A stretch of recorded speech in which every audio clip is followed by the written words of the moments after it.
各位朋友，大家好。最近的这部热播剧《赘婿》呢，是一部穿越剧。穿越到了哪个朝代呢？在剧中呢，是说穿越到了武朝。武朝呢，是在中国的历史序列中不存在的一个朝代，即使是武则天执政期间，也叫做大周王朝，也不叫武朝。在原著小说中啊，出现了方腊、水浒以及金国，所以呢，我们就很容易把这个朝代呢定位在了南宋。在剧里呢，据说又把皇帝呢称为官家，官家呢又是宋朝时期对皇帝的特有的称呼，所以呢定位在宋朝应该是没有什么问题的。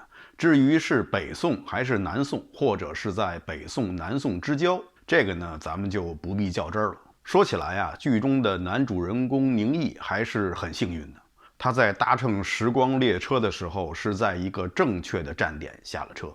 试想一下，如果他在车上打个盹儿什么的，一不小心错过了唐宋这两站，而一猛子扎到了秦汉时期，那我估计剧中的男主人公扮演者郭麒麟估计2集也就可以去打盒饭了，剩下的几十集可能就只能去缅怀了。为什么这么说呢？因为在唐宋的时候啊，赘婿的地位还是比较高的，而在秦汉时期却是另外一道风景。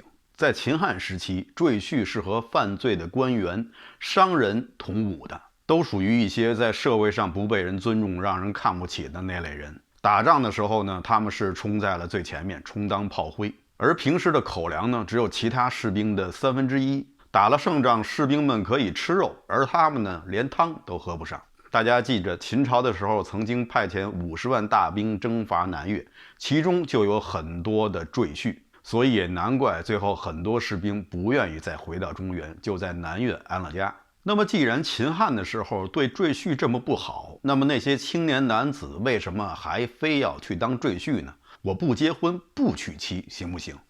答案是不行。谁说的？商鞅说的。按照秦律，男子成年后必须娶妻，而且要尽快的生子，这样才能保证秦朝的人口的增长。而如果男子成年后还不娶妻，还赖在家里的话，那么这个家庭所要承担的赋税是要加倍的。所以啊，一般家庭在男子成年后，马上就会让他去娶妻生子，自立门户。可是啊，总有那些特别贫困的家庭，他们确实是娶不起媳妇儿，也养不起媳妇儿。这种情况下，为了不使这个家庭承担加倍的赋税，那么这个男子呢，就只好入赘。这样一来呢，虽然说是避开了增加的赋税，但是对于秦国来说是违背了他们这个政策的初衷，因为赘婿这种行为是违反礼法的。首先，儒家思想讲究以孝为先，赘婿呢是不可能再孝顺自己的父母，而只能孝顺女方的父母，这是与礼法大不合的。其次，赘婿到了女方家里头生的子嗣要承女方的姓氏，这就与中国传统礼法中男子要承继香火这一条呢又大不合。秦朝虽然是以法家来治理天下，但是在很多的人文方面也遵循儒家的礼法。所以啊，以上2个原因就导致了赘婿在秦国特别不受人待见。而汉随秦制，所以赘婿在秦汉这几百年间就别想熬出头了。而当进入到了唐宋时期，可以说赘婿们的春天就到了。在唐朝啊，赘婿只需要在女方家里头工作3年，这3年里啊，我估计女方家里头就不养什么牲口了，一切就全靠他了。但是过了3年以后，赘婿呢就可以带着自己的老婆孩子回到自己的生身父母那里，或者是自立门户，孩子的姓氏也是随自己，不会随女方。而且啊，还能分得一大笔财产。而到了宋朝，连3年的这个期限都被取消了，等于是没有时间限制。赘婿呢，可以随时的带老婆孩子走，只是所继承的财产的比例由唐朝时的2/3变成了宋朝时的3/10。唐朝呢，是因为社会开放，所以呢，赘婿的生活环境呢就相当的宽松。而宋朝又为什么对赘婿如此优待呢？那是因为啊，宋朝的开国皇帝赵匡胤的父亲赵弘殷就是上门女婿，当时是叫舍居婿，是当年的赵弘殷逃难到了杜家庄园，有一天呢，被风雪所困，就躲在了杜家大门的房廊下，杜家老爷见他相貌奇伟，就把他收入了府中，后来还把自己的女儿杜四娘子嫁给了赵弘殷。杜四娘子为赵弘殷生了5儿2女，其中的2个儿子后来都做了皇帝，一个是宋太祖赵匡胤，还有一个是宋太宗赵光义。当年杜老夫人病重的时候呢，曾经把赵匡胤叫到身边，问赵匡胤说：“你知道你是怎么得到这个天下的吗？”赵匡胤说：“这一切都有赖于父亲和母亲的教诲。”杜老夫人说：“并不是这样，你能得到天下，是因为当时的后周皇帝柴荣的儿子很年幼，所以你有机会。你的儿子现在也都很年幼，所以你死了以后，不能把皇位传给你年幼的儿子，而要把你的皇位传给你的兄弟赵光义。”赵匡胤忙说：“谨遵母命。”杜老夫人呢还觉得不太稳妥，又让当时的宰相赵普把他们俩的这段对话记录下来，藏于金匾之中。这就是所谓的金匾之盟。后来烛光浮影，宋太祖赵光义离奇去世，赵光义和赵普就搬出了这个金匾之盟来证明他继位的合法性。那么这个金匾之盟是真的还是假的呢？这个呢估计是谁也说不清楚，但很多史学家都相信这个完全是伪造的。虽然说在唐宋期间赘婿的日子呢过得不错，但是呢在婚姻关系中，赘婿呢毕竟还是弱势的一方，和传统婚姻中的女方一样，赘婿也同样受着妻出的约束。所谓妻出呢，就是中国古代法律规定的休妻的7个条件，其中包括不孝顺公婆、无子、嫉妒、淫乱、盗窃、有恶疾，还有口多言。这妻出限制传统婚姻中的女方，同时也限制赘婿。所以啊，稍不留神，赘婿呢就可能得到女方家长退货加差评的待遇，这样以后很可能就会在赘婿市场上被拉黑了。所以啊，赘婿的日子过得并不如意。但是啊，在唐朝却有这样一个人，做赘婿做的是风生水起、悠哉乐哉，活得像神仙一般。这个人是谁呢？这个人就是今天我们要跟大家讲的诗仙李白。李白一生中有过4次婚姻，一头一尾是2次正式的婚姻，都是入赘。对于李白而言，不入赘都不好意思结婚，门应该就是倒着插的。今天呢，就想跟大家聊聊李白。不过呢，我想说的是，和我们以前认知的不一样的李白。李白的多侧面，也就是一个更加真实的李白。在李白身上啊，有很多的谜团未解。首先，他的出生地就是一个谜。他是出生在西域地区的碎叶城，就是现在的吉尔吉斯坦境内，还是出生在四川绵阳的江油青莲镇。青莲镇也是李白号称青莲居士这个名字的由来。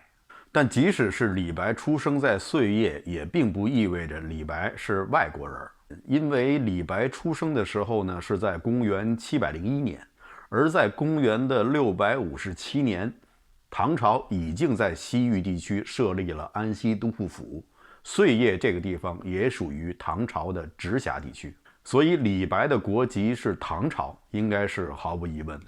还有一个谜团呢，就是李白是胡人还是汉人？其实啊，关于是胡还是汉这类的话题呢，我是真的没有兴趣再去谈了。可是没办法，咱们中国祖先留下的这些宝贵遗产啊，外面有的人是拼命的想来抢，里面的人呢还拼命的想往外送，所以这个话题就不得不被反复的提及。最早质疑李白是胡人的是国学大师陈寅恪先生。顺便说一下，认为李唐皇室是鲜卑族的也是这位陈寅恪陈先生。当时陈先生提出李白是胡人这个观点的时候呢，立刻就有很多的学者表示反对。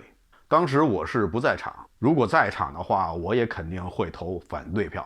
当然了，陈寅恪先生肯定也不在乎。按照正史记载，李白呢是出身于陇西李氏。陇西李氏呢也是唐朝时的5姓7望之一。李姓呢有2个郡望，一个是赵郡李氏，一个就是陇西李氏。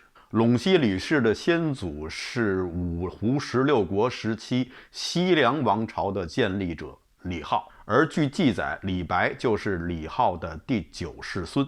说起来是和唐高宗李治是一个辈分的，是唐玄宗李隆基的爷爷辈。李白的先祖呢，是因为犯了罪，被朝廷贬到了西域的碎叶城。到了公元的705年，也就是李白4、5岁的时候，又随家人移居到了蜀地，就是四川的江油地区。这是在正史上的记载。至于陈寅恪先生所说的李白是胡人的观点呢，我在这里当然是不敢一一置评，毕竟陈先生是国学大师，在他老人家面前，我什么也不是。不过呢，李白曾经有一首诗，曾经提到了胡人的相貌，他是这样说的：说不独鬼绝貌，岂知造化深。这诗的前几句呢，主要是形容胡人的金发碧眼，长得跟中土人大为不同。最后2句就是发出了这样的感叹，说如果你没有见过胡人的长相的话，你真的不敢相信大自然有这样出神入化的杰作。所以说他见到胡人的相貌呢，是感到很惊叹的。如果他本身就是胡人，自己呢又经常照镜子，是不至于把自己吓成这个样子的。除此以外啊，李白的很多朋友也从未提及李白是个胡人，拥有胡人的相貌。朋友可能会说了，那他也没有提李白是汉人呢，是汉人似乎就不用提了吧。再者说来，以前呢咱们也提到过，分辨一个人是哪个民族的，主要不是看他的血统，而是看他的文化认同。在这一点上，李白绝对是认可中原汉族文化的，所以啊，他就是汉族人。这一点呢，我相信是毫无争议的。所以啊，我个人觉得李白的胡汉之争可以休矣。李白在他的青少年时期最常做的事情呢，并不是写诗。写诗对于李白来说完全是天赋，他更喜欢把时间花在2件事情上。第一件事情呢，就是养鸟。李白的鸟啊，养的是非常的好，不光是养鸟，还养鸽子。他养的这些鸟啊、鸽子呀，都很有名，比如说红烧乳鸽呀、油焖鹌鹑蛋呀等等，养的都很好，味道都很好。这个是开个玩笑。李白养鸟呢是下了功夫的，据说他能懂鸟语，所以如果李白穿越到了现在，移民面试肯定是没有什么问题的。再一件事呢，就是练剑。李白练剑呢，可不是为了锻炼身体，就是那种举着剑，然后在空中旋转几千度，然后啪的落在地上，摆一个 pose， 然后裁判开始打分的那种剑术。唐朝时期的剑术是杀人技，那是有实战功能的。在晚唐的唐文宗时期，曾经御封了唐朝3绝，分别是李白的诗、裴民的剑和张野的草书。而教李白练剑的师傅，据说就是这位唐朝的剑术第一人裴民。所谓名师出高徒，所以李白的剑术肯定是不同凡响。李白学剑学了8年，那也是真是下了真功夫的。李白曾经写过一首诗叫《侠客行》，大家呢也非常熟悉，是这样说的：说10步杀一人，千里不留行，事了拂衣去，深藏身与名。这首诗呢，说的是燕赵的侠士，但是呢，也不难看出李白的心目中对侠士生活的向往。据李白自己说呀，他曾经杀过人，但是这话是真是假呢？这个也不好说。唐朝毕竟也是法治社会，你杀了人能脱得了干系吗？而且呢，李白呢又喜好喝酒，喝了酒以后呢，大家也知道，有时候呢不免会说出一些大话。我记得我年轻的时候啊，也喜欢喝点酒，喝了酒以后呢，也会说一些大话。酒醒以后，想起自己说那些话呀，都觉得脸红。等到现在这个岁数呢，毕竟生活阅历多了，也不会像年轻时那样的张狂。现在是不喝酒也能说大话，而且从不脸红，这是不是就叫做成熟啊？跟大家开个玩笑，李白是不是杀过人不能肯定，但是呢，他确实用剑和别人动过手。他的朋友曾经记载说，李白啊曾经和当地的一些黑帮干架，以一敌众，而且是用自己卓绝的剑术击退了那些黑社会分子。所以说，在李白的身上啊，应该说住有2种人格，一个是诗仙，一个是剑圣。那有人可能会说，这不是成了双重人格了吗？这就是精神病啊！在别人身上可能就是精神病，但是对李白来说，他是韩信用兵，多多益善，再来几个人格他也 hold 得住。等到了李白20多岁的时候呢，他就开始走出了蜀地，开始了自己的远游之旅。为什么要远游呢？很简单，据一个穿越到唐朝的人说，生活不只是眼前的苟且，还要有诗和远方。对于李白而言，诗有的是，缺的只有远方。于是他就仗剑出行，开始了自己的天涯之旅。这次旅行的第一个收获呢，就是结识了好友孟浩然。孟浩然大家应该都知道，春眠不觉晓，处处闻啼鸟，夜来风雨声，花落知多少。这首诗就是孟浩然写的。还有那首移舟泊烟渚，日暮客愁新，野旷天低树，江清月近人。这首诗也是非常的有画面感，本人也是非常的喜欢。孟浩然比李白大10几岁，算是李白的前辈。也正是因为孟浩然的牵线搭桥，李白才开始了他的第一段婚姻。他的第一任夫人姓许，是唐高宗时期的宰相徐与师的孙女。徐家也是当地就是湖北安陆那个地区的豪门大户。这时候的李白已经是名扬天下了。出自书香门第的许家小姐也一定知道李白的大名，所以呢，也就欣然同意嫁给李白。许家的条件呢也很简单，就是要求李白能够入赘，因为他们不希望自己疼爱的小孙女儿远嫁蜀地。李白呢也没想太多，就同意呢。双方可以说是一拍即合，这门婚姻就算定了下来。许氏就这样嫁给了李白，李白也就这样入赘了徐府。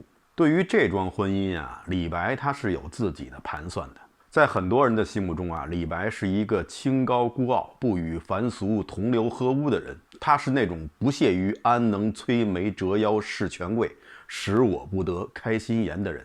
但是啊，他藐视权贵，并不意味着他不想当官。他看不惯的只是让那些无德无才的人占据高位，而像他这样有济世安民志向的人却没有机会施展。所以说李白他是想当官的。那这样有的朋友可能会说，这不就很简单吗？唐朝是有科举制度的，李白去考不就得了吗？而且唐朝的科举制度跟宋朝还不一样，宋朝开始实行了呼名制，就是考卷上看不到考生的名字，这样就防止了考官去照顾那些亲朋故旧。而唐朝是没有呼名制的，如果一个人在文人圈子中的名气非常大，他是很容易得到考官的青睐的。而以李白当时在文人圈的名气和他本身的才华，应该说考个进士并不是什么太难的事情。但为什么没走这条路呢？因为他没有资格参加科举考试。在唐朝，不是所有人都有资格参加科举考试的，最起码你要身世清白。唐律明确规定，罪臣之后和商人之后是没有考试资格的。也就是说，这些人的后代是不可能通过科举考试去做官的。而李白呢，是这2点都占了，他既是罪臣之后，又是商人之后。他的父亲李克应该就是一个商人，而且还是一个大商人。所以说李白呢，按现在的话讲，他应该是富2代。他父亲李克的生意呢，后来基本上都是由李白的大哥来掌管。李白云游天下，但是兜里也从来不差钱。其实大家想想也应该知道，像李白这样四处游历，吃住行哪一样都要花钱。而且李白一向是花钱大手大脚，花钱如流水。他曾经在很短的时间内花掉了10万钱。再看李白的那首诗《将进酒》中的那几句：主人何须言少钱，径须沽取对君酌。五花马，千金裘，伙儿将来换美酒，与尔同销万古愁。看这几句诗的气魄，就绝对不是一般穷苦人家的孩子能够写得出来的。不过这里的五花马千金裘到底是李白的还是人家主人的，这个很难说，很可能是人家主人的。李白倒是很大气，他是消了万古之愁，这个主人可能是愁上加愁了。所以李白愿意入赘许家，绝对不是贪慕许家的钱财。李白自己不缺钱，他所期望的恐怕是许家的门第，他们的官位能够为自己的仕途开一条新路。在唐朝的时候啊，除了科举、明经这样的考试以外，如果士人还想做官的话，还是有一些其他的途径的。比如说游历名山大川，这样的话你就有机会结识名流，结识名流以后，你就可以找一些大官为你做推荐人。李白为人虽然清高孤傲，但是呢，他也曾经找过很多的大官为他写推荐信，可惜呀，都未能如愿。那么这次他入赘许家，能否达成心愿呢？其实也没有。不过李白却因此收获了一段刻骨铭心的夫妻之情。徐氏夫人非常的贤惠，和李白育有一子一女，儿子叫李伯禽，女儿叫李平阳。二人的夫妻生活呢，应该说也算是很恩爱的。不过李白呢，还是拴不住他那颗异动的心。后来他还是离开了自己的妻小，执意远游。所以在他和徐氏婚姻的后期，二人可以说是聚少离多。后来结婚10几年后，徐氏病逝，李白就带着自己的女儿儿子离开了安陆的徐府，移居到了山东。像李白这样的人呢，肯定不会是一个一般意义上的好丈夫、好父亲。他自己也自嘲说自己是360日，日日醉如泥，嫁与李白妇，何如太常妻。这个太常呢，指的是西汉时期的一个官员，以不顾家而著称。所以许氏去世以后呢，李白呢还想继续他以前的生活方式，那么他就需要一个女人来替他来照顾自己年幼的2个孩子。这时候经人介绍，一个姓刘的夫人就走入了李白的生活。这个刘氏夫人和李白以前的亡妻徐氏夫人那可差得太远了。她愿意嫁给李白，并不是仰慕李白的才华，而是觉得李白名气很大，将来很有可能做官。但是嫁给李白以后发现呀，李白整天的呼朋唤友，每天喝得烂醉如泥，整天就知道高谈阔论，当官的希望也是遥遥无期。所以这个刘氏夫人呢，就经常对李白是恶语相向，而且还嘲讽奚落，说李白没有出息。最后二人是不欢而散。据说二人分手以后，刘氏仍然向大家散布对李白不好的话，所以李白呀，对这个刘氏夫人是非常的气愤。李白曾经写过一首诗，其中有这样几句：会稽渔父轻买臣，余亦辞家西入秦。仰天大笑出门去，我辈岂是蓬蒿人。这里说的会稽渔夫指的就是这个刘氏夫人，而买臣呢是个人名，指的是汉武帝时期的大臣朱买臣。据说朱买臣在落魄的时候啊，曾经跟他的妻子说我到了50岁一定能够发达，现在已经40多岁了，所以呢你再等我几年我就发达了，你就能过上好日子了。朱买臣的妻子呢不相信，最后还是跟朱买臣离了婚。离了婚以后，朱买臣得到了汉武帝的重用，成为了一方大员。有一次他衣锦还乡，看到了他的前妻和前妻目前的丈夫正在路边修道路。朱买臣呢，于是就下轿好言的安抚他们，还把他们请到了他的太守府，在那里好好安置，好吃好喝的对待他们。没想到1个月后，朱买臣的前妻是悔恨交加，上吊自杀。朱买臣也好生的安葬了他。严格意义上来讲，李白和这位刘氏妇人呢，并不是一个真正的婚姻关系，因为史书上啊，并没有说刘氏夫人嫁与李白，而是说刘氏夫人合与李白。而对于李白的第一位夫人徐氏，用的却是嫁字。那合又是什么意思呢？简单的就可以理解为在一起了，或者说同居。继这位刘氏妇人以后，李白又和一个鲁妇，这次连姓都没有，有过一段时间的关系。这次也是合，也不是正常意义上的嫁娶。这位鲁妇非常善于理财，她为李白置买了很多的田产，而且呢还开了一个酒楼，据说生意还不错。所以说李白等于是和自己的女经理人好上了。这位妇人呢还为李白生了一个儿子，后来随着李白西入长安，这位妇人呢在史书上也就慢慢的没有了踪迹。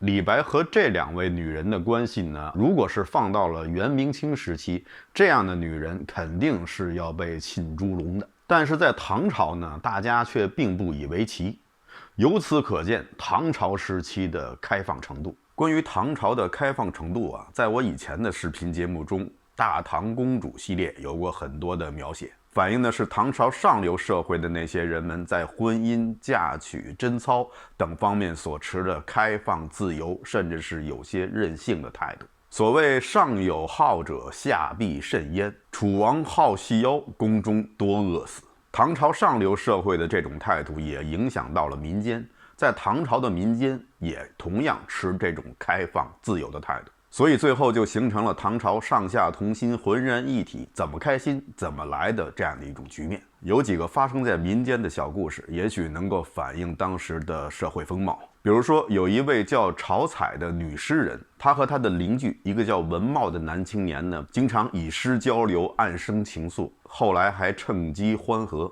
晁彩的母亲知道以后呢，并不以为意，而只是说才子佳人自应如此。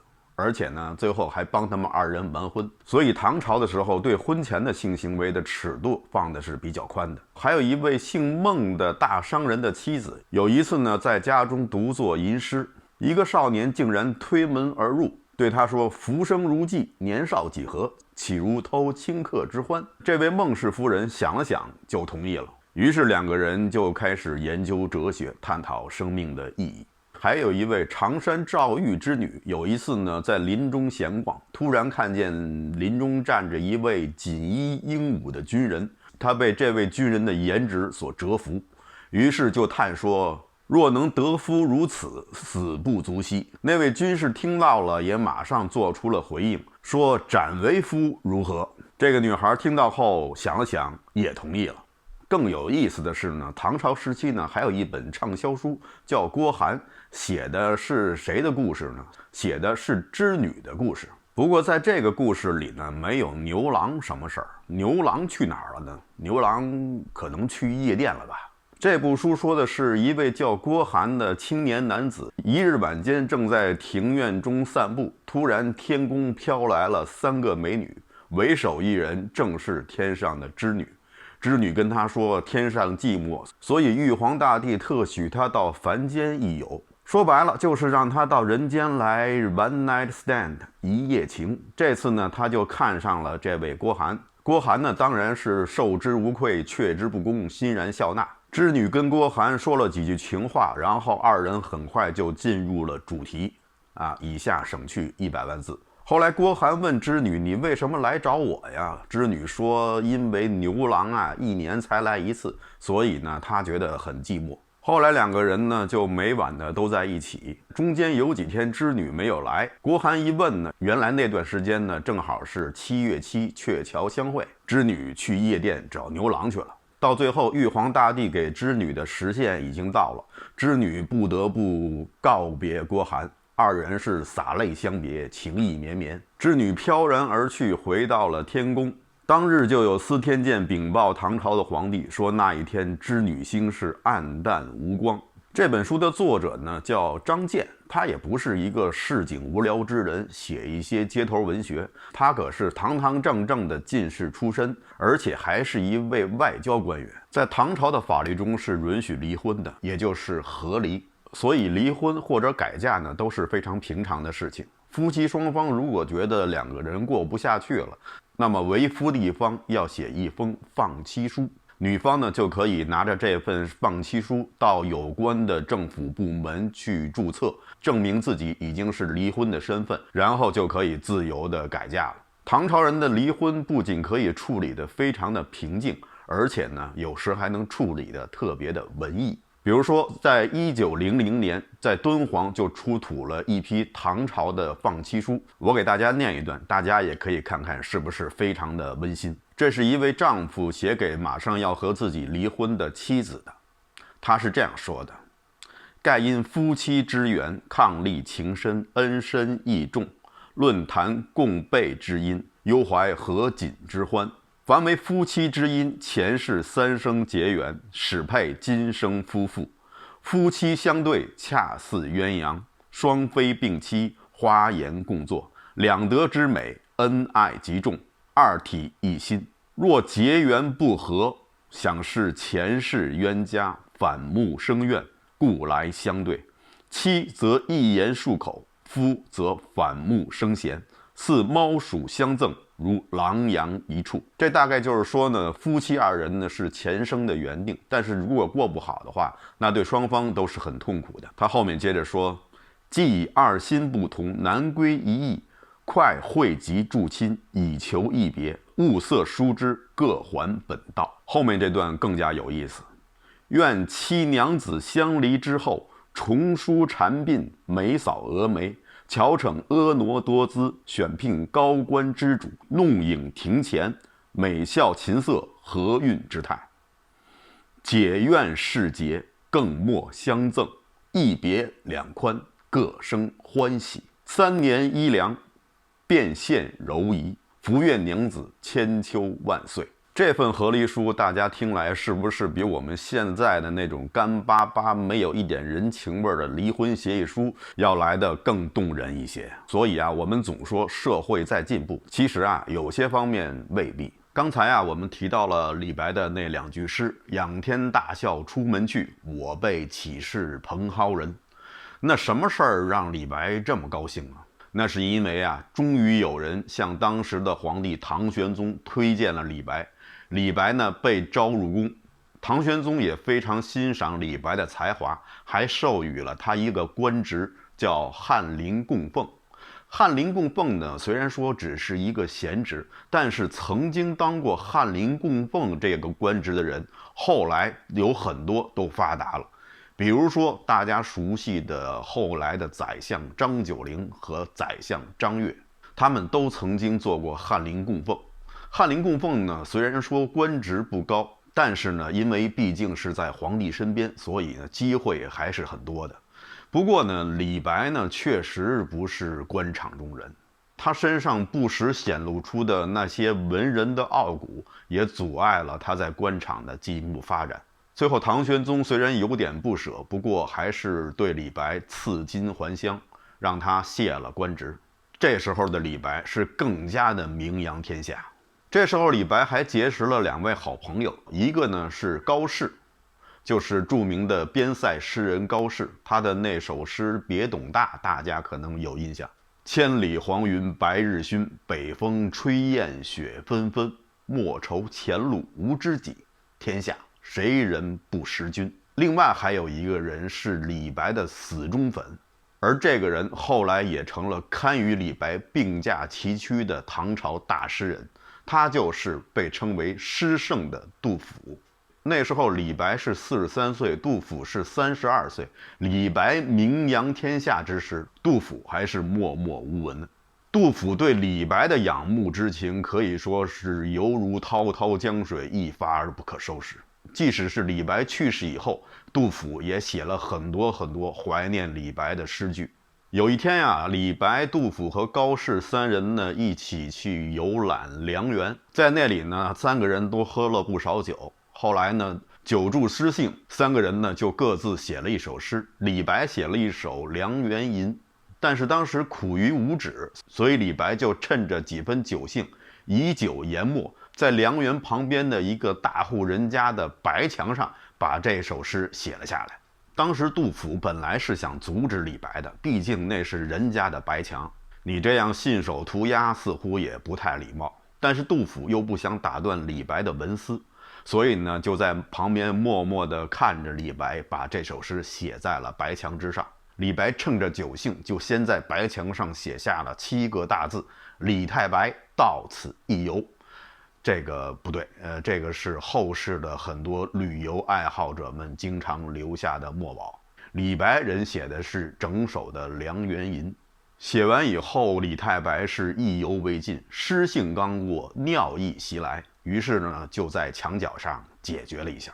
到了第2天早上，李白酒也醒了，杜甫呢就和李白说：“你看，你昨天在人家白墙上写这么多字，不太合适，咱们还是应该登门道歉，并且呢问问人家需不需要做一些赔偿。”于是李白、高适和杜甫就来到了这个富户人家。可是到了之后呢，这个富户人家的人却说呢，你不用赔这墙了，相反，我们可能还要感谢你，你让我们发了一笔小财。这又是怎么回事呢？是说李白他们走了以后啊，这个大户人家就发现了墙上的诗句，当时呢是想重新粉刷一遍，把这个诗句给盖上。但是正当他们准备干的时候呢，一停小轿停在了白墙边，下来一位千金小姐，看了看墙上的诗句，默默地点了点头，说果然是他。然后这位小姐就吩咐随行的家人说，让他去和这个富户商量，他要用千金把这堵墙买下来。这个富户人家当然是满心欢喜啊，这个可是天降的横财呀。为了表示感谢，这个富户还指着墙角的那一滩水迹，跟小姐的家人说，你看这一滩墨宝也是味道很足，不如就当做买一送一吧，白送给你们了。这位家人上前闻了闻，果然还是那股熟悉的味道。这位小姐是谁呢？这位小姐是当时朝中的宰相宗楚客的孙女，也是一个李白的铁粉。李白他们三人知道了这件事情以后呢，为了表示对宗小姐的感谢，就登门去道谢，这样呢就结识了宗小姐。这时候李白呢是单身，宗小姐呢也是待嫁闺中，所以呢高氏杜甫这么一撮合，两个人就决定成亲。这两个人呢是有很多的共同之处，首先呢是他们都爱好诗文，宗小姐也是一个知书达理之人。其次呢，这二人还都有一个共同的信仰，就是都笃信道教，这点呢就殊为难得。不过宗家呢对李白也提出了一个条件，说我们可以把女儿嫁给你，但是呢你必须要入赘。李白对入赘这件事情呢当然是没有什么意见，反正也不是第一次了。在李白的心目中，这些世俗的东西啊，他确实是没放在心里。李白和宗小姐成亲以后呢，两个人可以说是非常的恩爱。宗小姐也非常支持李白去名山大川去求仙问道，两个人在诗歌上也是趣味相投。后来李白曾经入慕永王李璘，后来永王李璘意图谋反被诛，李白也吃了官司。这时候宗室就运用自己的各方面的关系，上下跑动为李白开脱。后来李白只是被贬到了夜郎，途中呢又遇朝廷大赦，李白呢得以重返故里。于是呢他就写了那首诗，朝辞白帝彩云间，千里江陵一日还，两岸猿声啼不住，轻舟已过万重山，来表达他自己酣畅的心情。至于李白和宗室最后怎么样了，史书上呢并没有提及，我们只是希望他们有一个美好的安定。在李白61岁的时候，李白去世了。李白可以说是中国盛唐时期最具有天才性质的伟大的诗人。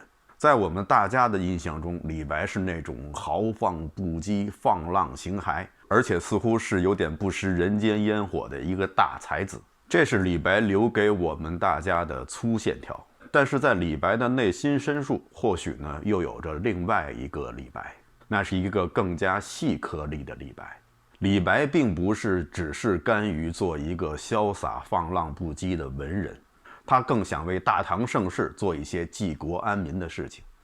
他藐视权贵，但是呢有时候他又不得不做一些逢迎之事。甚至于他的几次婚姻，我们都不难看出其中的利益的驱动。李白是一个非常矛盾的人，也是一个非常孤独的人。所以虽然表面看起来他活的是热热闹闹、风光无比，但是实际上他是活在自己封闭的圈子里。在这个空间里，就像他诗句中所说的，抽刀断水，水更流，举杯消愁，愁更愁。或者是更像这首诗中所描写的那样，花间一壶酒，独酌无相亲。举杯邀明月，对影成三人。我歌月徘徊，我舞影零乱。醒时同交欢，最后各分散。永结无情游，相期邈云汉。一说起李白啊，总是有说不完的话题。